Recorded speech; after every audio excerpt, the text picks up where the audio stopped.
인생에는 풍년의 때가 있고 흉년의 때가 있습니다. 다른 표현으로 보면 물이 들어오는 밀물의 때가 있고 물이 빠져나가는 썰물의 때가 있습니다. 밀물의 때에 물이 들어오면 세상이 다 쉬워 보입니다. 쉽게 일이 잘 풀립니다. 반면에 썰물의 때 이렇게 물이 빠져나가면 아무리 열심을 내어도 되는 일이 별로 없습니다. 간신히 유지하는 것도 힘이 듭니다. 이전에는 쉽게 되었던 일들이 애쓰고 힘써도 잘 안 됩니다. 그때 우리는 크게 당황하게 됩니다. 나이든 어떤 원로 목사님께서 신학교의 마지막 강의 때 학생들에게 이런 권면을 했다고 합니다. 노욕을 조심하십시오. 노욕이란 노인의 욕심을 말하는데 젊은 신학생들이었는데 왜 젊은 신학생들에게 본인이 노욕을 이야기하게 될 텐데 노욕을 부리지 말고 조심해라 이렇게 말했을까? 노욕은 노인들만 부리는 욕심이 아니라는 겁니다. 노욕은 사람들에게서 자기가 관심을 멀어졌다는 느낌이 들 때 부리는 욕심이라고 합니다. 옛날에는 잘 나갔었는데 점점 사람들이 관심을 가져주지 않으면서 스스로 무능함과 무기력함을 느끼게 되고 자기 안에서 뭔가 빠져나간다는 느낌을 계속 받게 된다고 합니다. 그래서 뭔가 붙잡으려고 하는데 붙잡을 만한 힘이 없습니다. 익숙한 공동체인데 사람들에게서 인정받지 못한다고 느낌이 들 때, 사랑받지 못한다고 느낌이 들 때, 소외당한다는 느낌이 들 때가 있습니다. 그러면 먼저 자기 자신에게 실망하게 되고 주변 사람들에게 실망하게 되고 또한 그 안에 있는 공동체 자체에 실망하게 됩니다. 그러면서 드는 생각이 왜 내가 여기에 있을까 이런 생각을 하면서 자기 소망이 다 끊어진 듯한 그런 생각이 들게 된다고 합니다. 이럴 때 썰물의 때, 이럴 때 사람이 마지막으로 부리는 욕심을 노욕이라고 합니다. 어떤 욕심이냐면 나 아직 안 죽었어. 이걸 증명하고 싶은 욕심에 사람들에게 분노합니다. 노욕은 노인이란 다른 사람을 성공시킬 힘은 없는데 다른 사람을 망하게 할 만한 힘은 남아있는 상태를 말합니다. 그 다른 사람을 망하게 할 만한 힘을 사용하는 것을 노욕이라고 합니다. 원로 목사님께서 젊은 신학생들에게 여러분이 목회하는 동안 다른 사람에게 인정받지 못한다고 느껴질 때가 있을 거고 다른 사람에게 관심이 받지 못하고 관심이 멀어진다고 생각할 때가 있을 때 그때 반드시 기억하라는 겁니다. 노욕을 조심해야 된다고 기억하라는 겁니다. 힘이 있는 사람은 힘이 있기 때문에 복수할 때 힘으로 다른 사람을 억압하지만 힘이 없는 사람은 뭘로 억압할까요? 말로 다른 사람을 억압한다고 고통을 준다고 합니다. 오늘 본문은 왕성하게 사역하던 사무엘이 이제 피해갈 수 없는 상황이 뭘까요? 왕성하게 사역하던 사무엘이 나이가 들었다. 1절에 3절까지 말씀을 봐보면 누구나 경험합니다. 사무엘은 나이가 들어 자기 아들들을 이스라엘의 사사로 삼았습니다. 사무엘의 두 아들 이름은 요엘과 아비야였습니다. 요엘과 아비야는 브엘세바에서 사사로 있었습니다. 그러나 사무엘의 아들들은 사무엘처럼 살지 않았습니다. 그들은 정직하지 않은 방법으로 돈을 모으려 했습니다. 그들은 남몰래 돈을 받고 공정하지 않은 재판을 했습니다. 사무엘은 나이가 들었고 그리고 자기의 사사의 직위를 누구에게? 아들들에게 대신 하도록 했는데 그게 요엘과 아비야였습니다. 사사는 일반적으로 전쟁 시에는 군대의 사령관을 맡지만 평상시에는 백성들의 하나님의 말씀을 가르치며 백성들이 가져온 송사에 대해 재판을 합니다. 그래서 사사를 영어로 저지, 판사라고 저지라고 부릅니다. 문제는 사무엘의 두 아들들이 뭐 했다고요?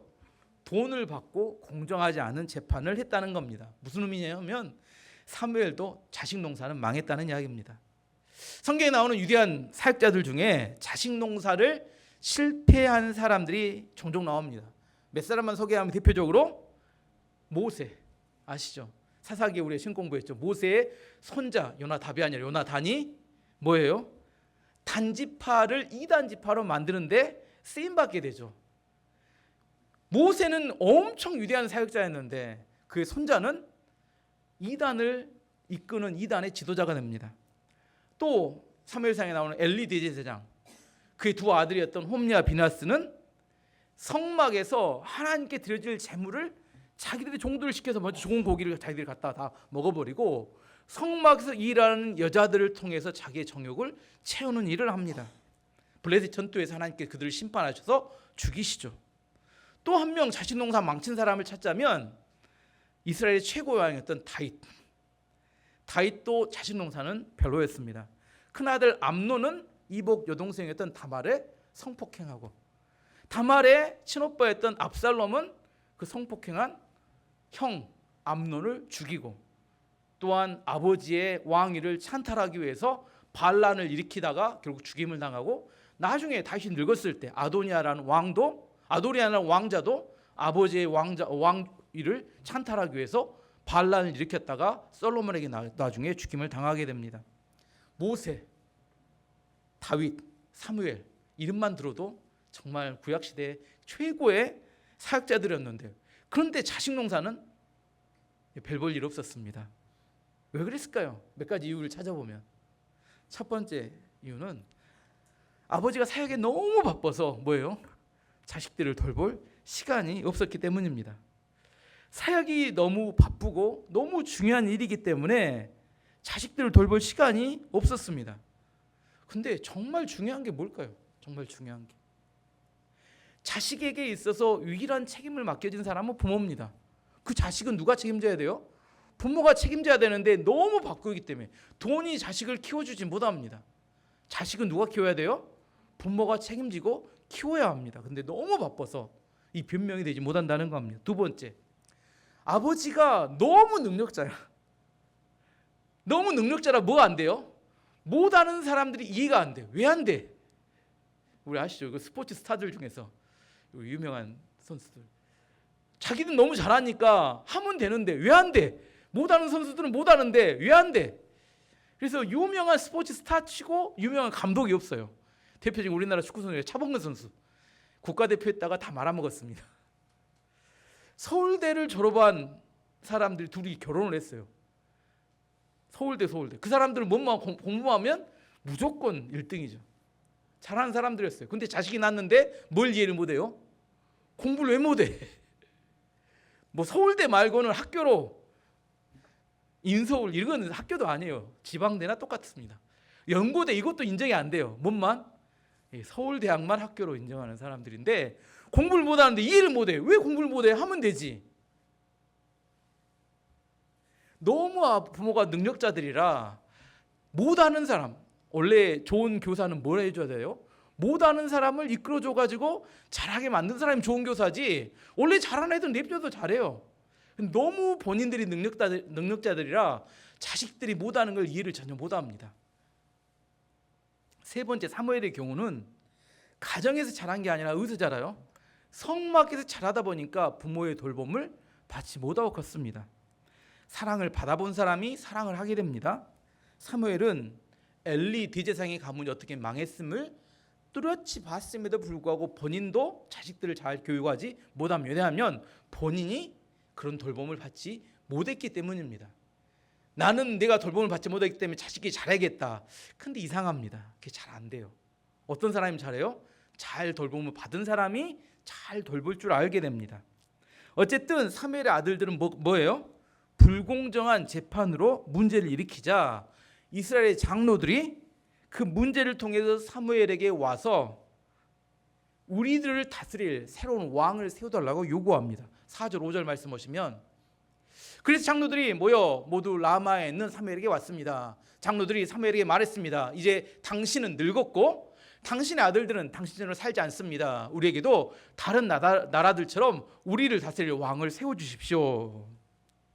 이건 굉장히 완곡한 표현이지만 사실 본심을 이야기하면 이렇습니다. 당신과 당신의 아들들은 더 이상 우리의 지도자로 적합하지 않습니다. 당신 늙었고 당신 아들들은 부도덕하기 때문에 이제 당신을 탄핵합니다. 탄핵이 맞을 것 같아요.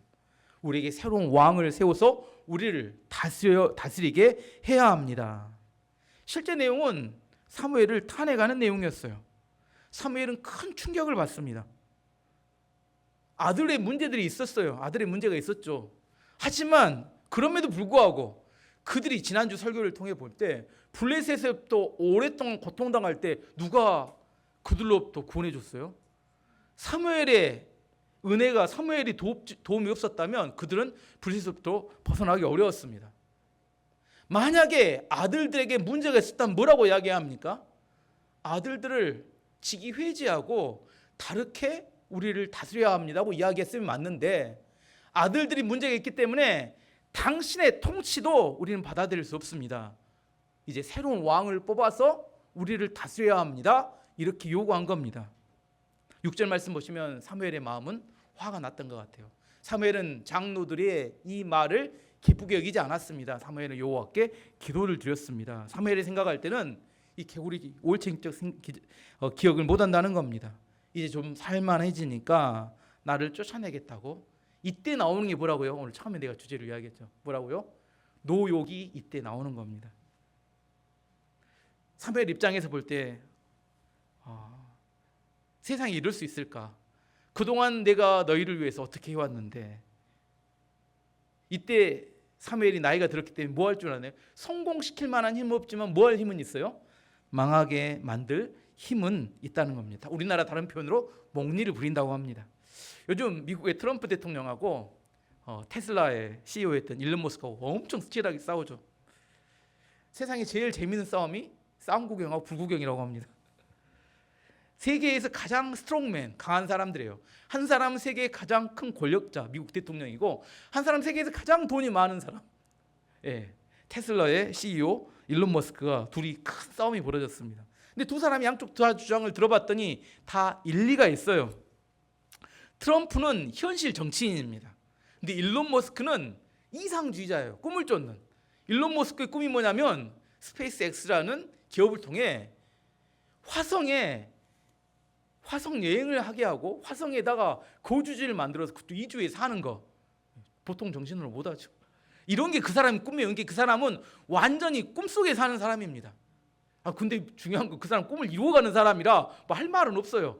실제로 뭐 전기차를 만들어도 어마어마하게 만들어내기 때문에 우리가 할 말은 없지만 그런 꿈을 갖고 있어요. 오늘 내일 새벽이면 로봇 그 차 택시 이렇게 실제 운행하는 것을 내일 한다고 이야기하는데, 이런 꿈을 쫓는 사람입니다.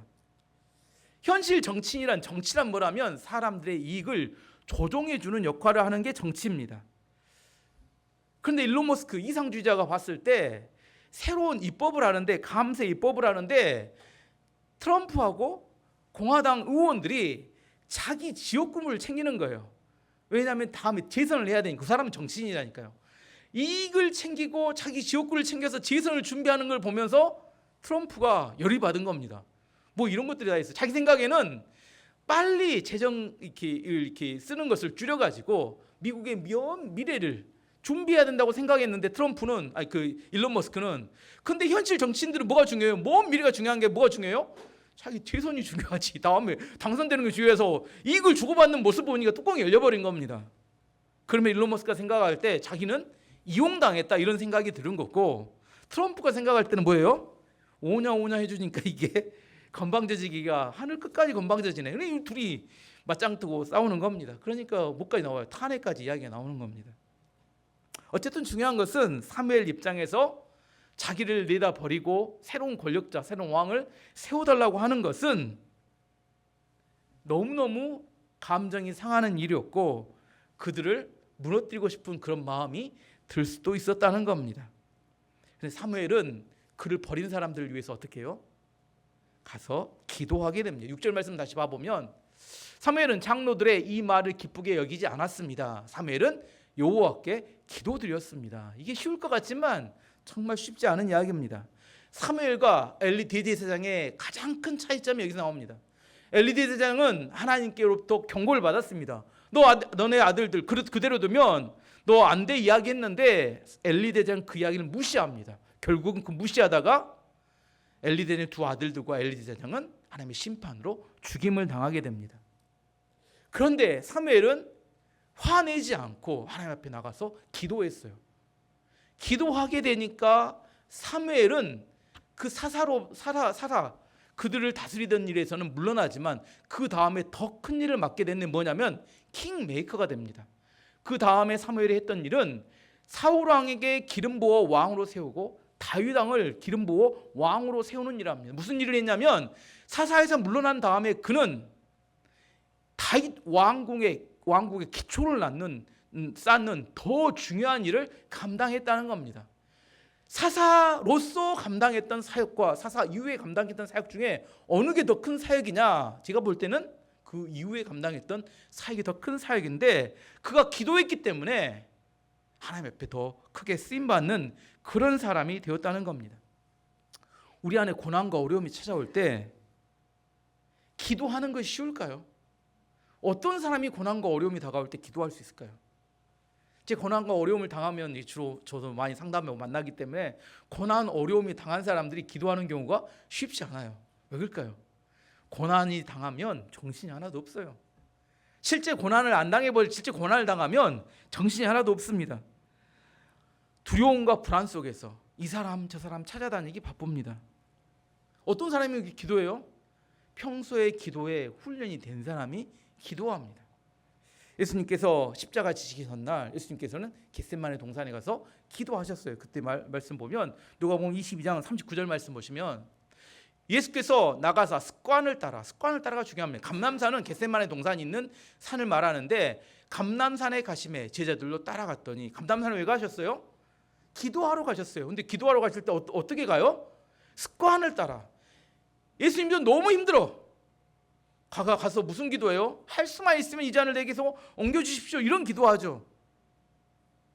근데 왜 겟세마네 동산으로 가셨어요? 그곳이 기도하기 가장 좋으니까. 제가 예배를 이렇게 드려보고 기도하잖아요. 여러분 예배 드릴 때 어디 자리에 앉아야 가장 예배 때 설교가 잘 들리는가요? 평소에 앉았던 자리에 앉아야 제일 잘 들려요. 기도도 똑같습니다. 어느 자리에 앉아야 제일 기도가 쉽게 열려요? 앉았던 자리에 앉아야 기도가 쉽게 열려요. 이게 이상합니다. 저도 똑같아요. 어떤 목사님이 이런 이야기 하십니다. 자기는 설교를 준비할 때 꼭 쓰던 만년필이 따로 있대요. 그 만년필로 써야 설교가 잘 나온대요. 그 사람만 하는 이야기입니다. 모르겠어요. 그 만년필이 능력이 있는 게 아닌데 그분은 이야기합니다. 그 만년필은 기름 부음을 받은 거룩한 구별된 만년필을 이렇게 이야기해요. 이게 무슨 말이냐면 습관을 따라 내 안에 평소에 말씀을 듣던 자리, 내가 평소에 기도하던 그 자리에 가야 쉽게 마음이 열리고 그때 하나님과 소통이 되는 자리가 있어요. 고난 당하게 되면 정신이 하나도 없어요. 그렇기 때문에 어디 가서 마음을 준비하고 기도한다는 게 어렵습니다. 근데 평소에 기도하던 그 자리는 여건과 상황이 어려운데도 그럼에도 불구하고 내 마음이 열리고 쉽게 기도가 나오는 그 자리를 말하는 겁니다. 그래서 기도에 준비가 된 사람, 내가 평소에 기도에 습관이 있는 사람이 고난당할 때 기도하게 됩니다. 사무엘이 아픈 마음을 가지고 하나님께 나아가서 기도하니까 하나님께서 사무엘을 위로해 주셨습니다. 7절 8절 말씀 보시면 여호와께서 사무엘에게 말씀하셨습니다. 백성들이 너에게 말하는 것을 다 들어주어라. 백성들이 너를 버린 것이 아니라 누굴 버렸다? 나를 버려 내가 그들의 왕이 되지 못하게 하려는 것이다. 백성들이 하는 일은 언제나 똑같다. 내가 그들을 이집트에서 데리고 나올 때부터 오늘날까지 그들은 나를 버렸고 다른 신들을 섬겼다. 그런데 그들은 똑같은 일을 너에게도 하고 있다. 하나님께서 말씀하신 건, 야, 너를 탄핵하는 게 아니라 누굴 탄핵하고 있다? 지금 나를 탄핵해요. 너의 통치를 싫어하는 게 아니라 나의 통치를 거부하는 거다. 이 백성은 언제부터? 애굽에서 나올 때부터 줄곧 계속 그래왔고 항상 그들이 그럴 때마다 나를 버리고 우상을 섬기며 우상의 통치를 받으러 따라갔다. 그러니 뭐라? 너무 실망하지 마라. 나도 항상 경험하는 일이니까 내가 네 마음 충분히 이해하고 있다. 이런 이야기입니다.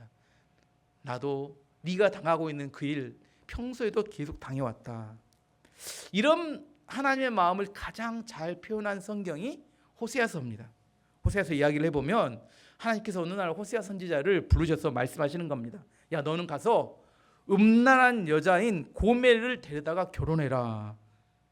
선지자인데 창녀처럼 살아가는 음란한 여자인 고멜을 데려다가 결혼하라는 충격적인 명령을 하나님 하셨어요. 근데 호세아는 저와 좀 달랐습니다. 저는 절대 안 할 것 같은데 호세아는 가서 순종합니다. 호세아가 고멜과 결혼하면서 이런 생각을 했을 겁니다. 이제 결혼을 했으니까 성실하고 충실하게 살겠지. 그런데 그건 네 생각이고, 고멜은 결혼 후에도 다른 남자를 계속 만나러 다녔어요. 고멜이 임신했는데 아이를 낳아보니까 다른 남자의 아이를 낳은 겁니다. 호세아는 충격이었습니다. 근데 하나님께서 하시는 말씀이 뭐예요? 고멜을 사랑해라. 뒤집어질 이야기를 하는 겁니다. 고멜은 아이를 낳고 난 다음에 호세아 생각에 아이를 낳았으니까 이제는 충실하겠지. 근데 또 이번에는 아예 짐 싸들고 집을 나가버린 겁니다. 다른 남자에게. 하나님이 호세아에게 와서 말하는 겁니다. 그 다른 남자에게 착취당하고 매맞고 있으니까 돈 주고 가서 그 고멜을 찾아다가 다시 집으로 데려와라. 이렇게 말씀하시는 거예요. 호세아는 또 그 말씀에 순종해서 집에 데려옵니다.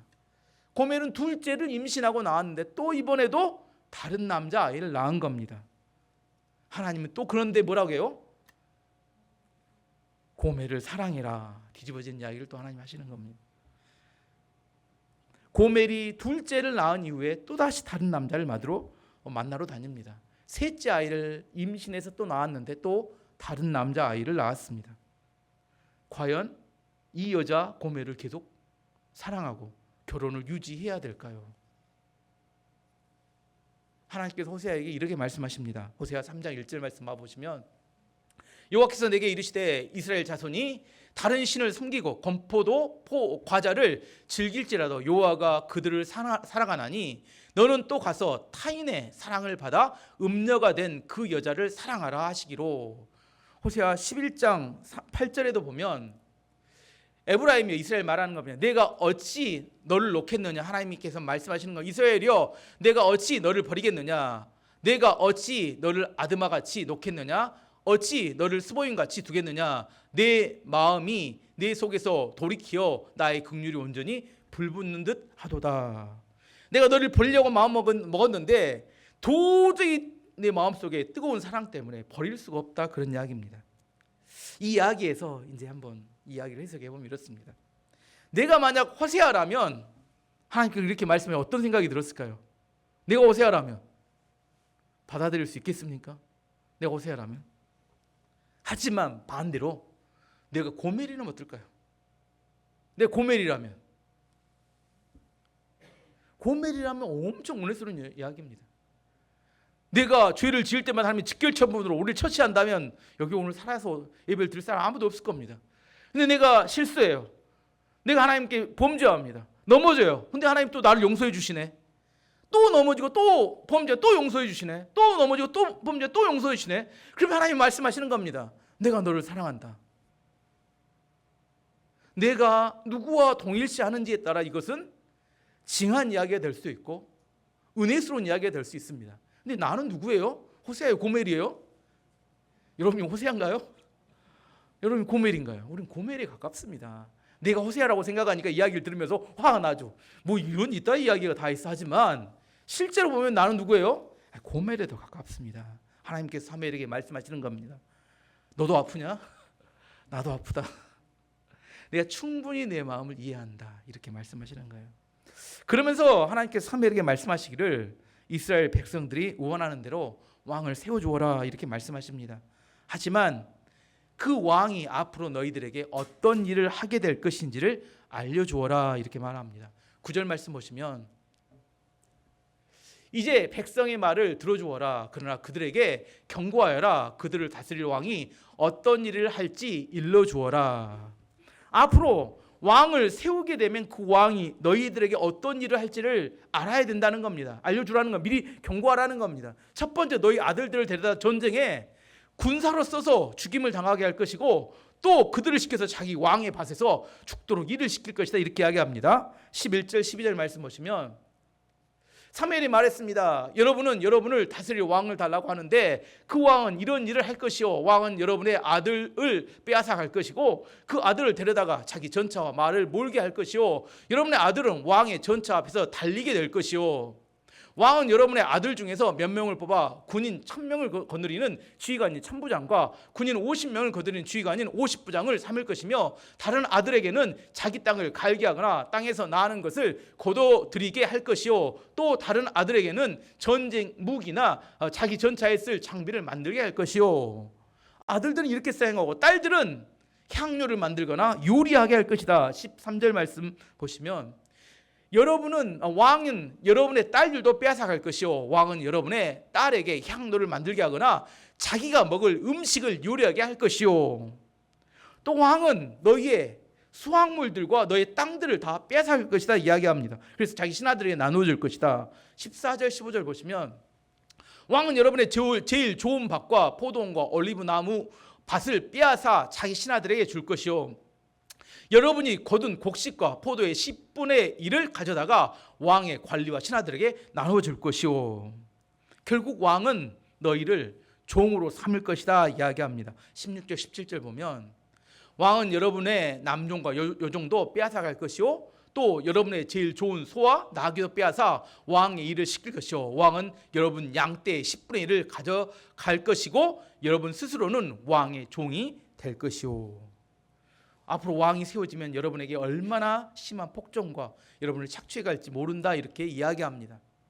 그러면서 마지막 결정적인 이야기를 하나님 하시는데 이게 가장 가슴 아픈 이야기입니다. 왕으로 인해서 여러분이 울부짖고 하나님께 와서 하소연할 때 그때는 내가 여러분의 울부짖음을 듣지 않을 것이다 이렇게 경고하시고 이야기합니다. 18절 말씀 보시면 그때 여러분이 뽑은 왕 때문에 울부짖게 될 것이요, 하지만 여호와께서는 여러분에게 대답하지 않으실 것이요. 지금 하나님께서 이렇게 말씀하시는 것은 왕을 뽑으란 말이에요, 뽑지 말란 말이에요? 뽑지 말라는 이야기인데, 근데 사람은 한번 마음에 욕심이 생기면 멈추는 것이 어렵습니다. 꼭 이런 거 똑같아요. 자 보면 언덕이 있어요. 언덕 위에 이렇게 구르마가 있어요. 선수래죠. 아래로 이렇게 그 내리막으로 내려가기 시작합니다. 처음에는 속도가 늦죠. 아래로 내려가면 내려가서 속도가 어떻게 해요? 엄청 세지죠. 마지막 어떻게 될까요? 어딘가 부딪혀서 박살이 나서 끝나죠. 욕심을 가진 사람의 모습입니다. 언덕 꼭대기에서 내려가기 시작할 때 그때 멈춰서면 어떻게 해요? 살 수 있는데, 근데 한번 마음속에 욕심이 딱 사로잡히면 멈춰줘요? 멈춰주지 않아요. 내리막으로 치달아가고 결국 언제까지? 박살이 날 때까지 달리는 게 인간의 마음입니다. 하나님께서 이런 인간의 욕심을, 이스라엘 백성들의 욕심을 잘 알고 있었기 때문에 하나님께서 그들에게 왕이 그들이 원하는 대로 왕을 세워줘라 이렇게 하나님 말씀하셨습니다. 로마서 1장 28절 말씀 보시면 또한 그들이 마음에 하나님 두기를 싫어하며 하나님께서 그들을 그 상실한 마음대로 내버려 두사 합당하지 못한 일을 하게 하셨으니, 하나님이 뭐 하셨다는 거예요? 내버려 두셨다는 겁니다. 하나님의 심판이란 하나님이 벌을 내리시는 게 아닙니다. 하나님이 벌을 내리시는 게 심판이 아니라 하나님께서 내버려 두시는 것이 심판입니다. 죄를 짓는데 막혀야 되잖아요. 막힘이 없이 일이 잘 되네.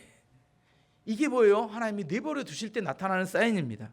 요나가 하나님께서 니느웨로 가라는 하나님의 명령이 분명히 있었음에도 불구하고 그 명령을 거부하고 어디로 가요? 다시스로 가버려요. 하나님의 명령을 피해서 도망쳐버립니다. 근데 다시스 딱 갔더니 스페인으로 가는 배가 1년에 한 번 있는데, 딱 1년에 한 번 있는 배가 딱 거기에 있는 거예요. 그다음에 지중해가 너무 잔잔하고 순풍이 부는 겁니다. 와, 너무 좋아, 나이스. 그리고 그 배를 올라탔더니 순풍에 돛단 듯이 배가 쫙 지중해를 가르고 다시스로 가는 겁니다. 근데 언제? 처음에 갈 때, 출발했을 때 비바람이 폭풍우가 불었으면 어떻게 돼요? 어느 뛰어내리면 되는데 지중해 한복판에 딱 와서 오도가도보다는 그 상황에서 폭풍우가 몰아치니까 어떻게 돼요? 오도가도 못하고 거기서 결국은 지중해 바다로 던져지고 물고기 뱃속에서 살려달라고 3일 동안 회개하게 됩니다. 하나님께서 이렇게 자세히 설명한 이유는 뭐 하라는 거예요? 왕을 세우지 말라는 이야기였는데 사무엘 이야기를 다 들었던 이스라엘 백성들의 마음이 뭐예요? 마음이 바뀌지 않습니다. 19절 20절 말씀 보시면 그러나 백성들은 사무엘의 말을 들으려 하지 않았습니다. 백성들이 말했습니다. 아닙니다. 우리를 다스릴 왕이 필요합니다. 왕이 있으면 우리도 다른 모든 나라들과 같게 됩니다. 우리 왕이 우리를 다스릴 것입니다. 왕이 우리와 함께 나가서 우리를 위해 싸울 것입니다. 이들의 모습은 꼭 불 속에 손을 딱 집어넣고 하나님께 기도합니다. 하나님, 이 손이 화상을 입지 않도록 하나님 은혜를 베풀어 주옵소서. 이렇게 이야기해요. 하나님 뭐라고요? 빨리 손 빼라. 뭐라고요? 손 빼라. 근데 손 안 빼요. 손 놓고 나서 뭐라고요? 하나님 손이 화상을 입지 않도록 해 주시옵소서. 믿습니다. 믿습니다. 나 믿습니다. 손 빼지 않고. 나중에 어떻게 돼요? 손이 올라당 타불어. 그러고 나면 또 뭐라고요? 하나님이 능력이 있네, 살아있네, 없네, 온갖 원망불평은 다 합니다. 하나님 뭐라겠는데? 손 빼라고 하면 빨리 빼야지. 손 집어넣고 나서 손 올라당 타고 난 다음에. 이게 지금 이스라엘 백성들의 모습인데, 마음에 한번 욕심이 딱 사로잡히면 이게 안 돼요. 손을 빼야 된다는 이야기를 듣지만 그게 빼는 것이 쉽지가 않더라는 겁니다. 왜 하나님께서 이스라엘 백성들이 왕을 세우면 어려움에 빠질 걸 알았음에도 불구하고 그런데 왕을 세우는 허용해 주셨을까? 하나님께서 왜 왕을 세우는 걸 허용해 주셨을까요? 이건 마치 탕자의 아버지에게 저에게 많은 돈을 주셔서 지금 떠나게 해주십시오 이렇게 요구했던 것 똑같습니다.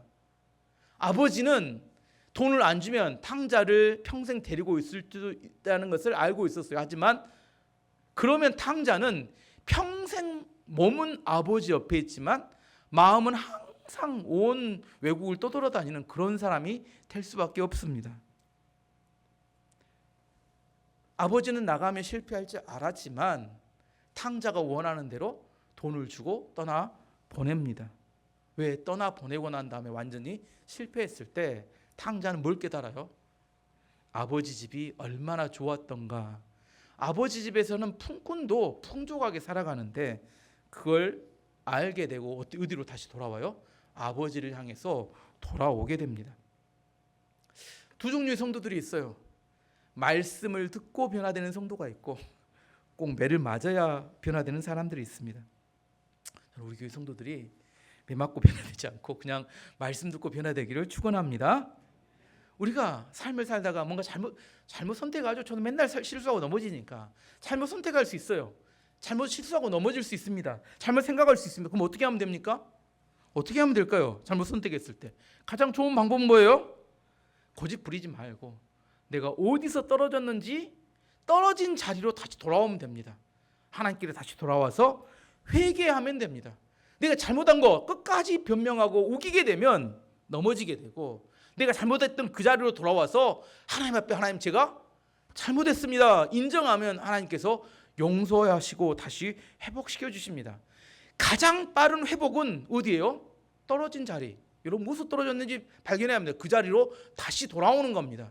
다른 자리로 돌아가면 안 돼요. 돌아오라 했더니 조금 멀리 돌아가고 그런 거 말고 내가 떨어진 자리, 그 자리로 돌아와야 합니다. 그리고 하나님 앞에 내가 잘못했던 걸 인정해야 되는데, 잘못한 거 인정하지는 않고 뭔만 원해요? 회복되기만 원하기 때문에 회복이 안 되는 겁니다.